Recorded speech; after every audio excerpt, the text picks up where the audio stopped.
December 17, 1944. Bastogne, Belgium.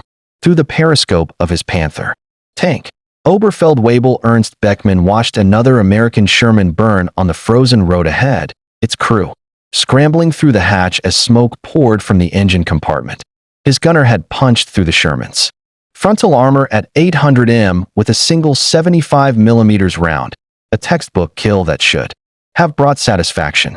Instead, Beckmann felt something closer to dread. This was the fourth Sherman his crew had destroyed that morning. By his count, they had knocked out 11 American tanks since the offensive began 3 days earlier. Yet each time his Panther crested a ridge or rounded a corner, more Shermans appeared. Where the previous 4 had burned, 6 more now advanced through the smoke, their commanders seemingly unconcerned that they were driving past the wreckage of their predecessors. Beckmann had fought across Russia through France and now Belgium. He understood armor warfare's mathematics. A Panzer unit that lost 4 tanks in a morning had suffered catastrophic losses requiring weeks of replacement and reorganization. The Americans he faced seemed to operate under different mathematics entirely. They lost tanks the way infantrymen expended rifle ammunition, as if mechanics complexity and industrial effort meant nothing, as if destroyed Shermans were merely consumed resources rather than irreplaceable weapons. If you're enjoying this deep dive into the story, hit the subscribe button and let us know in the comments from where in the world you are watching from today. The central question that haunted Beckmann and thousands of German tankers across every front was becoming impossible to ignore. How could the Americans who had entered the war 3 years after Germany, who fought across 2 oceans simultaneously, who supplied Britain and Russia while building their own massive military, possibly produce enough tanks to replace losses that would have crippled any German formation? The mathematics seemed impossible. The industrial capacity required defied comprehension.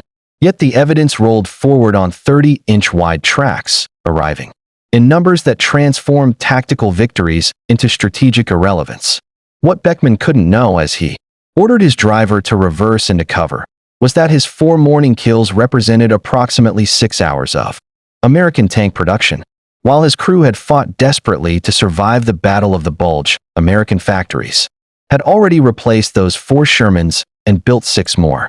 The industrial system that had produced the tanks he'd destroyed that morning would manufacture 48,234 Sherman tanks between 1942 and 1945, an average of 33 tanks per day, every day for 4 years straight. This wasn't mere production. It was industrial capacity at a scale that rendered traditional military calculations obsolete. German tankers had trained in a world where tanks were precious resources carefully husbanded and strategically deployed. They faced an enemy that treated tanks as expendable tools manufactured in quantities that transformed quality disadvantages into quantitative inevitability. The psychological impact of this realization, the slow comprehension that they fought not just an army, but an industrial system beyond their frame of reference would prove as devastating as any battlefield defeat. The story of German tankers confronting American production capacity reveals how modern warfare's nature had fundamentally changed, how industrial might could overcome tactical superiority, and how the ability to lose and immediately replace equipment created strategic advantages that battlefield skill alone couldn't counter. To understand the shock German tankers experienced facing endless Sherman production, one must first understand the world they came from. A world where tanks represented the pinnacle of industrial achievement and military investment. In 1939, when Germany invaded Poland, the Wehrmacht possessed approximately 3,000 tanks of all types.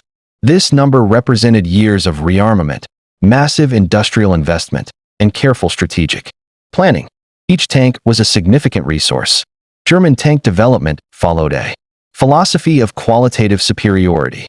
The Panzer III and Panzer IV, Germany's main battle tanks when war began, incorporated sophisticated engineering, torsion bar suspension for superior cross-country mobility, intercom systems, allowing crew coordination, and carefully designed internal layouts, maximizing crew efficiency. These weren't mass-produced weapons, but precision instruments requiring skilled labor, specialized components, and Extended production timelines. A single Panther tank, introduced in 1943, required 13,000 man-hours to manufacture. Its Maybach engine alone took weeks to build, incorporating hundreds of precision machine parts. The tank's complex, overlapping road wheel suspension system, while providing excellent ride quality, required specialized maintenance and couldn't be quickly repaired in field conditions. The optical rangefinder in the gunner's sight cost more than many nations spent on entire infantry squads' equipment.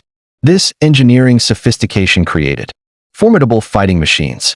A Panther's 75mm gun could penetrate any Allied tank at combat ranges. Its frontal armor, 4 3/4 in thick and